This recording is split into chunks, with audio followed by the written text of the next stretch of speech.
At the end of the day, it's not about what you have or even what you've accomplished. It's about what you've done with those accomplishments. It's about who you've lifted up, who you've made better. It's about what you've given back. Denzel Washington. Welcome to Inspire Vision. Our sole purpose is to elevate the lives of others and to inspire you to do the same. Hey folks, this is Dr. Doug with Dr. Doug Radio. Thanks for joining us today. So, one of the things we've been talking about previous shows, and I think this is something that is really important, is because of this COVID pandemic, there are many, many families that are stuck at home. And literally, that is a change from what is normally the case, and particularly for the couples. And so as I've interviewed other people, they are sharing with me, knowing different divorce attorneys and so forth, that there's an increase in applications for divorce since this COVID virus hit. And so I thought it would be really great today to basically talk about that with an expert in healing marriages, a gentleman by the name of Marc Johnston. Marc, how are you doing? I'm doing great. It's good to be here, Doug. Great. So tell the audience, what's the name of your company?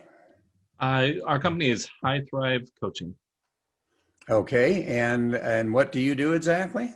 So, me, myself, I'm the owner of the company, but mostly my role is helping all the couples and making sure that side of the company runs well. I'll admit, I kind of take a step back in terms of like finances and organization and marketing, but I know this thing, and so yeah, that's where I kind of sit with everything here. So you are the main guy that really helps the couples, right? Yeah, I mean, these days we're growing enough that my role is shifting a little bit, and I have a big growing team around me. So mostly it's shifting to the point of creating the programs, organizing the services, making sure that my team members are giving the right kind of help to our clients. But yeah, I'm the guy that created all the material, all the courses, all that to create the framework for this. Okay, so here's the big question. Mm-hmm. How on earth did you get to this point? Share with the audience your story and how did you get to what you're doing now and why? Well, honestly, I was going to go a traditional route. I was just going to work for some other company. I had it in my head many years ago that, I'd be a therapist and that would be just fine. As I was starting to get into that career, honestly, I let my, stress and everything get the better of me. It was a time when I was working full time, and I was, I was just a little bit away from finishing school, like weeks away from finishing school. And my wife and I had just had our third child, and I even had a part-time job on top of that. There's a lot going on. And basically my life fell apart a little bit. All right. So got to that point, and, I wallowed in that for a bit, and I finally said, okay, I need to do something different. My wife, the understanding and supportive person that she is, really helped me out with that. And so we decided, okay, we're going to make some sacrifices. We're going to start our own business, and it just kind of evolved from there. So initially, it wasn't even about marriages. It wasn't about helping couples, but it was always an interest of mine, and I wanted to make sure that I could actually help people, that I became an expert. So I just dove in, read book after book after book, and looked at everyone else's advice. And this is now some 6 years in the making. Wow, that's amazing. And your focus is what? Our focus on the niche that we've created now, of course, we aim to expand this, but our niche that we've created is that we help individuals whose spouse is already starting to head out the door. So we provide solutions for the person who still wants their marriage to work, even if their spouse isn't really that motivated, that interested to work with them. So we talk about how to start those conversations, how to set boundaries, and all of that. And you work just in the United States? Do you work No. internationally? What do you do exactly on Oh, that? no, no, no, no. So we have clients, of course, in the United States, but we also have clients in Canada, the UK, Australia. We have some in Europe. We're expanding a little bit there. One of my business partners, the guy who kind of helps us actually be viable. He's in Spain, so we're thinking about expanding into Spanish speaking markets, but we even have employees all over the world as well. She just left after several years, but we had one in Sweden. We have one of my employees in Serbia. So yeah, we're very much an international business. So, what made you so passionate about saving marriages? I mean, where did that really come from? Well, me myself, I really really value my own marriage. I come from a big family myself, and family was always very important to us. And so, as my wife and I, we've been married now for 15 years, but early on, I started seeing some problems with family members and whatnot, and I saw a big string of divorces, people that were very close to me, and I was like, okay, here were these people who were super secure. Like these were relationships that I looked up to, and like, okay, this is the kind of relationship that I want in my life, and then they were falling apart, and I was like, okay, obviously I don't understand something here. I mean, I've always been studying psychology, and I've always wanted to help people. So for me, moving in this direction was a way for me to understand the situation better and to better protect my own family, which I value so highly.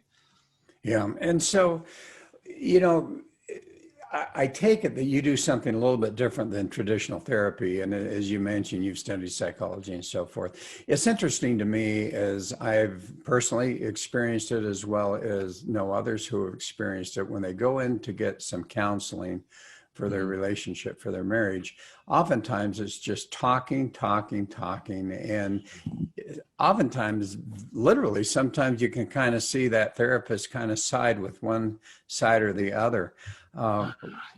Have you seen that? Oh, I get complaints all the time, all the time. Like, so my clients will come to me and I'll, almost always some of the first questions that I ask, okay, what have you already tried? I don't want to retread over things that haven't worked. And a lot of them will say, okay, we've tried traditional counseling. Part of the problem with that, I know what traditional counselors are typically doing. Most of their casework, unless they specifically specialize in relationships, most of their casework is going to be mood disorders, anxiety disorders, run-of-the-mill mental health problems, maybe occasionally a marriage issue. You go to a typical therapy office, you're probably not going to get someone who really knows the ins and outs of these sort of situations. So they say, okay, well, what am I going to do about this? And there's a couple big names within marriage research and couples counseling. We have, people like John Gottman and people like that. So they say, okay, I'm going to follow some of their methods, but it's just kind of a haphazard sort of thing. Like I hear all the time, therapists or clients coming in having met with a Gottman therapist, and they're either something was communicated wrong, but frankly, the suggestions that I'm hearing just are junk, and it wouldn't produce anything. Or like you said, they go to these therapy sessions, and all that's done is they talk about what's wrong without any resolution. And, I think to me, one of the biggest key factors in medicine and in psychology, anything to do with that type of thing, I think the biggest challenge that I've ever experienced and observed is that everyone tries to go to the fix and they never go to the actual causation. Mm-hmm. Yeah, I will talk about this quite often, so I'll frequently talk to my clients about what are, the root problems. So they'll come in and they'll say, okay, we're not communicating well. We don't communicate well. And they say, okay, that's the problem. And that's an okay place to start. But I want to know, okay, well, why aren't they communicating well? What are the problems that are causing many other problems? And you're right. You do need to look at what's underneath a lot of those surface level complaints that they typically present themselves. Okay, and I know I want to talk about some of the very specifics that steps that you take in order to save those marriages. I guess one of the questions that I'm going to start you out with is, do you delve into individual psyches, individual limiting, person who's suffering from some type of limiting belief that is causing them to behave a certain way and thus getting a reaction from the spouse? Or how do you address that, or do you address it at all? We do like to address personal mindset and whatnot that can often be a cause for other issues. So very specifically, a very common thing that we run into, because we are dealing with situations where one spouse might be considering divorce. I get a lot of clients who are becoming desperate and needy, and they say, okay, they hold on to the relationship so tightly that it feels uncomfortable for the other person. Things like this can very frequently get in the way of any sort of reconciliation process, because the other person, the spouse who's leaving, just can't relax. If my client is so desperately holding on to the relationship and is getting upset every step away, every step that the other spouse is taken away from the marriage, it puts a lot of pressure and a lot of tension on this. And it's a situation where this person who's already starting to head out just can't get out fast enough. So yeah, we do have, I do like to check in with personal mindset and whatnot. I'm not sure if your question is specifically referring to, say, mental health issues, which I tend to shy away from, at least with this. But yes, personal mindset is a big. And you find that's a fairly significant situation where someone who has a personal mindset where they really have a limiting belief, and because of that, it's coming out in their behavior and their interactions with their spouse. Do you find that oftentimes is a major issue?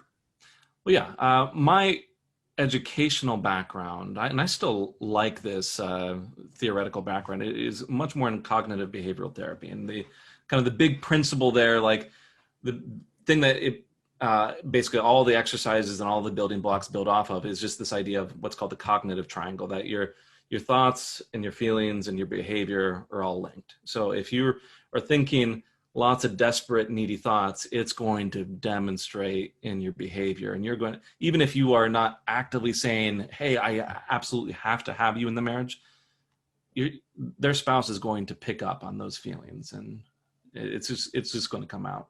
I mean, here's the thing, like a lot of these theories connect. So we could go to cognitive behavioral therapy. I'm a big fan of law of attraction principles, which would say very similar things, or humanistic psychology would say very similar things. And I like when lots of different theories kind of coincide.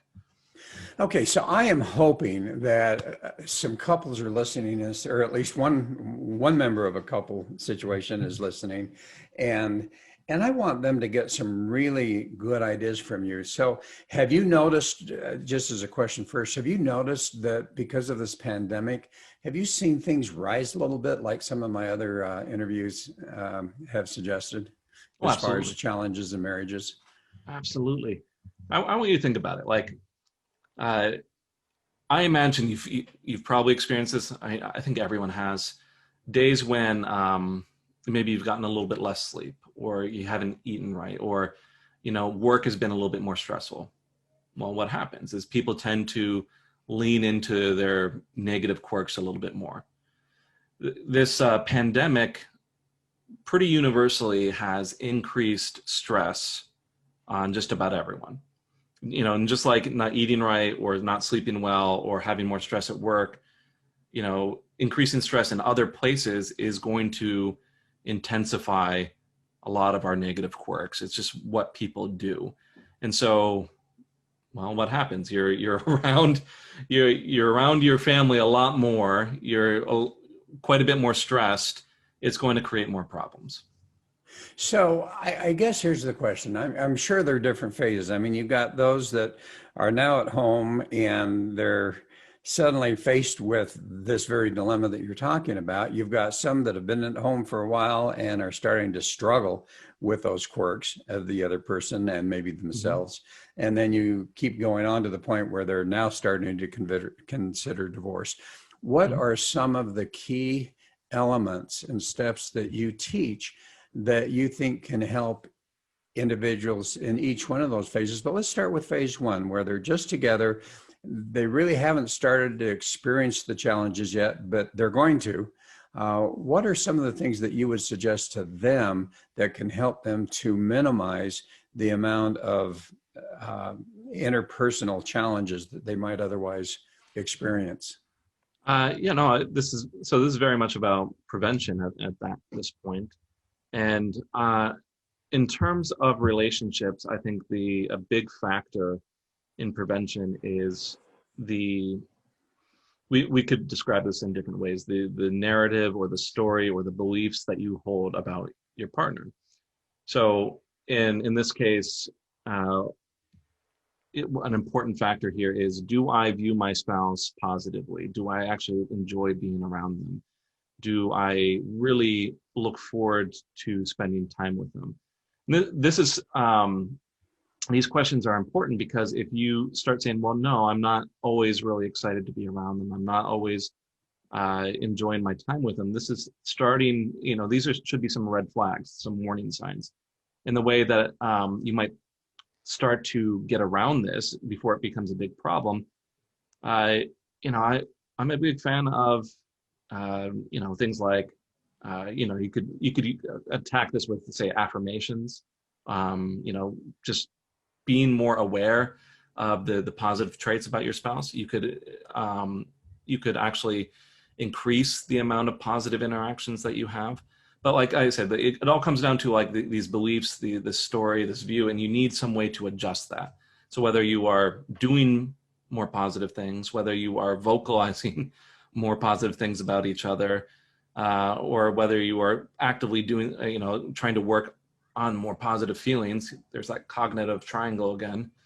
Uh, any of those would work.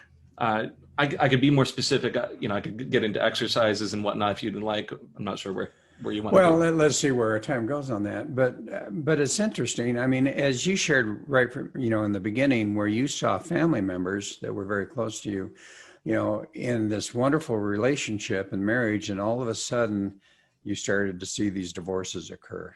Hmm. What would you say is are some of the primary causes where you're in this wonderful relationship, you've fallen in love with someone, you're married, you may start having children and so forth, and all of a sudden something goes south? What do you find are the primary causes of a good relationship starting to become a bad relationship?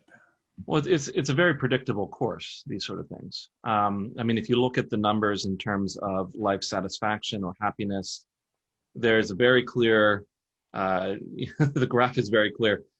Starting about the mid 20s, it starts to dip really significantly. It doesn't come up again until about 50 or so. This is the period where children are coming into the picture. You're starting to focus more on careers. And this is what happens to couples, is they start off with great intentions. They are absolutely in love. And then they start to get comfortable with each other. And then these other responsibilities and these other stressors enter into the picture.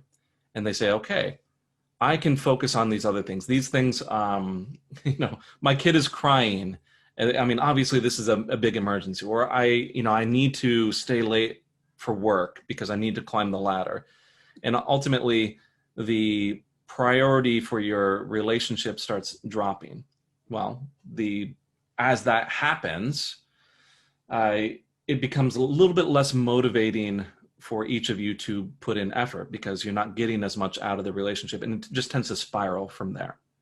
So it becomes less rewarding, you put in less effort, it becomes less rewarding, you put in less effort, and eventually it becomes much easier for those negative beliefs to creep in, and for you to notice all the little faults, because you're not so aware of all the positive traits of your spouse.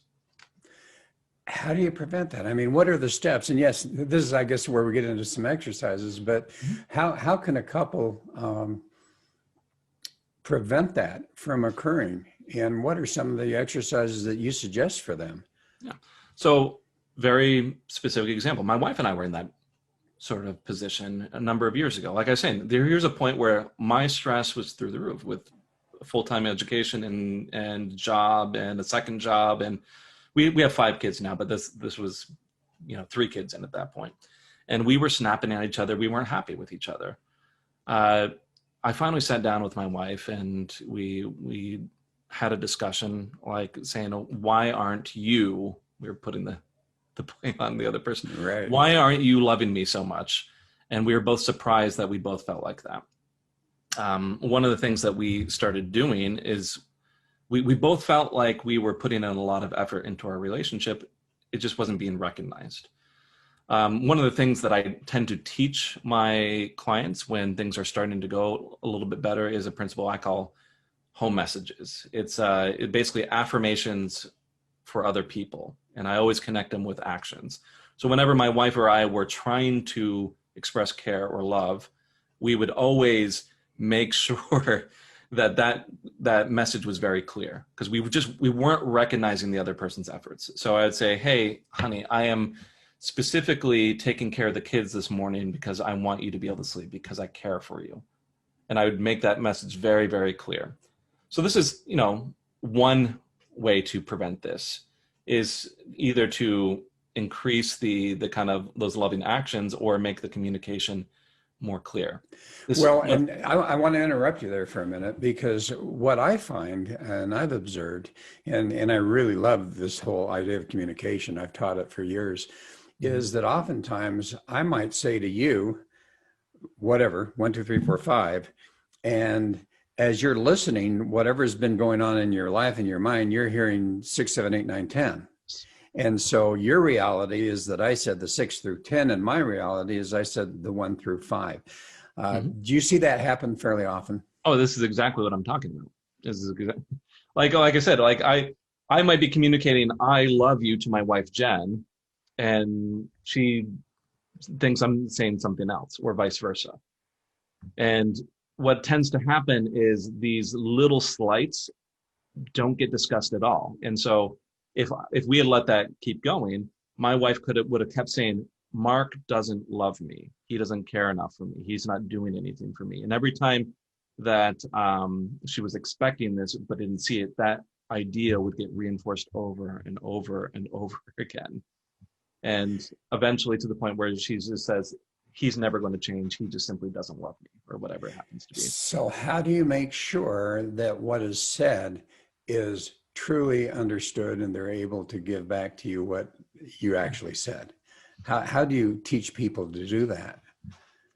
Well, when I get clients on board, I will typically examine the situation and say, okay, where are these pain points? Like, is this about not feeling like a priority, or is this about not having any connection? I think a good default theory that I like to fall back on, I really like this woman's, her name is Chloe Madonnas. I think she works with Tony Robbins, if I'm remembering it correctly. But she has this kind of idea of 6 basic emotional needs. And so I like to check in with those and say, okay, what are the each of their views on like how well these needs are met? So we take a look at this and we say, okay, I'm trying to meet this need here, but she's saying this is a problem area. She doesn't feel secure. She doesn't feel like she can trust you. She doesn't feel like you care about her, or that she's a priority. And so I take those complaints and I look at the situation and say, okay, how can we shift this message? How can we shift it enough that it's still acceptable? Like they're going to believe the message, but it's moving in a more positive direction. And this is where I'm getting into these home message sort of idea, these affirmations that we want to keep visiting over and over again, that we are reinforcing with specific actions. So as an example, if I were really trying to help my wife, let's pretend hypothetically, this hasn't happened, let's pretend that I had an affair and my wife did not feel secure in our marriage. it would be my responsibility to keep coming back to my wife and say, hey, it's important to me that you feel secure. And so I want to make sure that when I'm out, I'm calling in. And when I call in, I might reinforce that idea. Hey, I wanted to make sure that I got this call, and it's really important to me because I really want you to feel safe in our relationship. So we're boiling it down to like basic emotional needs. We're communicating that frequently, and we're always supporting with actions. And we're like, when I work with clients, I tell them be very direct, very explicit with this sort of communication.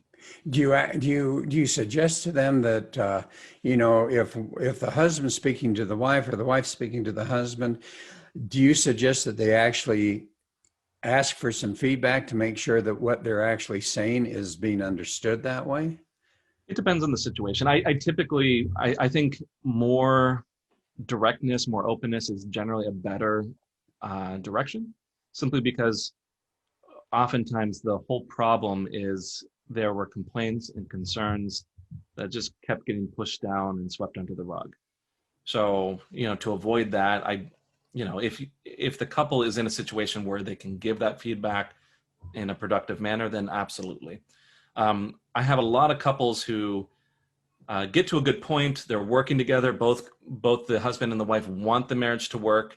And typically at that point, because they're both willing to work on the marriage, I will tend to assign like a weekly check-in, at least as a crutch for some time, specifically for things like that. Mm-hmm. So as we go on beyond communication, which I think kind of is the foundation here, I know one of the things you talk about is increased intimacy, and I'd love for you to explain what you really mean by that. Well, whenever I'm talking about intimacy, I'm usually referring to just closeness more so than, say, the physical intimacy like sex and things like that. But there are, intimacy in general, whether that's physical or emotional or, say, intellectual or whatever, is really important. I'm not, so I'm not sure. I understand what your question is. You're saying, how does that factor into this, or? Well, I think number one, really define what you mean by intimacy, and also maybe explain how is that redeveloped if it hasn't, if it was developed and then it's been lost, or maybe it never really was there in certain areas. As you say, there's the intellect, there's the spiritual, there's all of those types of areas of intimacy and connection. How do you help people to start to redevelop that or develop it from scratch in some of those different areas? And what do you find is maybe one of the main areas that seems to be one of the bigger problems? So intimacy, whether, no matter what kind of intimacy it is, it's very, very closely related to trust and vulnerability. How open can I be with someone, whether that is emotional or physical? How vulnerable can I be? And is that intimacy going to be rewarded or appreciated or accepted? This is why, in brand new couples, typically you don't go on a first date and then jump right into bed and, share all your kinks with them. That's not, if that's the kind of thing that your listeners do, fine. I wouldn't necessarily recommend it, but typically people build up. They say, okay, I'm going to try to hold this person's hand. I'm going to check, okay, is that accepted? Is it appreciated? Am I getting positive feedback? Can I trust that if I go a little bit further, that it's going to be appreciated and accepted, and I'm going to get positive feedback? Typically, when I get a hold of my clients, that a lot of that trust, a lot of that intimacy, a lot of that vulnerability is just gone. And there's a lot of awkwardness and tension and an inability to relax. So I almost always start right off at a very basic level, and I check in. Does the couple even have an ability to relax or be calm around each other? All right, well, some of them can't even do that. So we need to work on that if they're going to have better intimacy and closeness. From there, I'm still not going to jump right in and say, okay, they need to have more sex. I would say, okay, do they enjoy speaking with each other? Why or why not? Do they enjoy spending time with each other? Do they actually trust each other emotionally? And so, I go through like a checklist. typically it's sequential in that order that I was just giving, and say, okay, where are we seeing a block? Typically, the big blocks I see is they have an inability to relax around each other. There's either a lot of complaints, a lot of nagging, a lot of arguments, or if they're having trouble building up intimacy, they're having trouble with that trust piece. They say, my partner is never going to change. If I come back into the relationship, I'm going to be hurt again. If I make myself vulnerable, it's not going to be appreciated, or I'm not going to get positive feedback from it. It's going to be rejected. And so that other spouse puts that wall there. So it's very much about identifying where the block is in that sequence and trying to break down that individual wall to go to the next obstacle. Well, and you've kind of been speaking mainly about physical intimacy there. Well, you can apply a lot of these to other types of intimacy as well. Emotional intimacy, like, do I feel comfortable just being in their presence? I could explain this in emotional intimacy terms as well. Do I feel open enough that I can talk about my day with them? Do I feel comfortable sharing my opinions about other people? Can I share opinions about myself? And there's generally like a sequence of a spectrum of intimacy or closeness that we need to work through. Do you find often as you're working with your clients that some of those different areas of intimacy have been lost, and how does that affect the other areas that may at some point in time been stronger? Well, as I said, like, our niche tends to be very desperate situations, and so almost universally somewhere in there that intimacy has been lost. And you ask a really good question, because these sort of issues, it's never just about one issue. It's never just about intimacy, and it's never just about that painful event that happened. And a lot of these things are interconnected.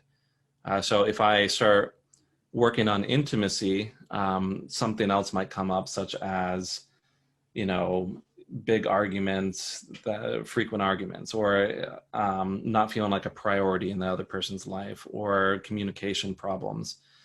And the way I view it, I almost view it like mechanically, like there's a whole bunch of cogs or a whole bunch of little pieces to a machine that all kind of move and rotate together. And it's my job to find, okay, where in this machine are these pieces broken? Or another way to look at it, another frequent analogy that I'll consider is almost like if my goal is way over here, say I want a happy marriage, and there's this big path in between, what are all the walls that are getting in the way, and which wall is right in front of me? Which one is preventing me from getting to the next few walls? And that's typically how I'll attack problems. Okay, so I know there's some other things that we'd love to talk about. Let me just identify 3 others, and we don't have a tremendous amount of time, but you talk about trust, you talk about security, you talk about consistency, and share with the audience a little bit about that. And then, do you have any stories that you can share without revealing names, where someone has really struggled, even perhaps sought help elsewhere, and have been able to come to you, and you've been able to really help them in a way that they've not been helped before? Sure. So in terms of trust and security and whatnot, like I said, this is a basic need. Going back to Chloe Madonna's theory, it's one of these basic emotional needs. And her kind of idea is that if we're missing one of these basic emotional needs, people tend to scramble a little bit and try to meet this need in unhealthy ways. So it is a big piece there, because say there's been an affair, say there's been a lot of arguments or something, and the partner who's stepping out just doesn't trust, doesn't feel secure in this situation, it's going to affect so many things. As in terms of a couple who's been in this sort of place, I can think of a couple right now. Right now, I'm actually finishing up with them, and they're both the husband and wife are very invested in making the marriage work. All we're really doing is helping everyone to feel a bit more settled, a bit more secure, recognizing the efforts of each partner. But when I first started off with this, the husband didn't want to speak to me at all. He was engaged in an affair. he was saying that he was done with the marriage, that this other woman that he was seeing listened to him and was kind to him and actually made him feel important. And essentially, going back to this idea of security and trust, he did not feel like he could talk to his wife without there being complaints or without there being judgment from her. And so the way we actually got it to the point where he actually wanted to be in the marriage is we really calmed things down. I worked with her on adjusting her approach and how to discuss problems. I helped her to address his specific concerns, that he didn't feel heard, he didn't feel understood. So we took a lot of time to just get past that first hurdle. Can he relax around her? From there, there's a lot of different directions these situations can go. In this case, this was a situation where she still had, and I hate the word in marriages, but she had a lot of leverage in the relationship in that he still wanted to be there as a father. So we created this common goal. We said, okay, we want to make sure that he is still able to be there as a father. We wanted to make sure that she's supporting this, but, recognizing that, the affair and the eventual divorce would take away from that goal. So we got him to end the affair by setting some boundaries. From there, he was looking at his options and said, okay, maybe I'll give this a shot. I've been seeing a lot of changes.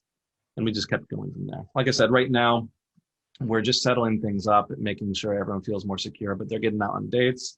They say that they enjoy being around each other, that they both want this to work. They're willing to take a look at their own behavior and see where they're making their own mistakes. It's a good situation. All right. So for our young people who haven't married yet and are waiting till they're 27, 28, 29, 30, which I understand is a trend now with our millennials, what would you say to them as far as picking a partner, and how can they be wise in picking a partner to at least start on a better foundation than many have started? Mm-hmm. I love that question. I keep coming back to this idea because I keep getting asked this very same question. And I keep thinking there needs to be better tools out there to prepare yourself for marriage, because we just don't have that in our society. If I had to really simplify this into very basic criteria, I would say, do you have an ability to bring up and address concerns in a healthy way?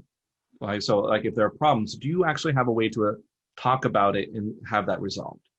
And two, can you actually talk about what's wanted or needed and have your partner listen to you, and vice versa? It's these two paths.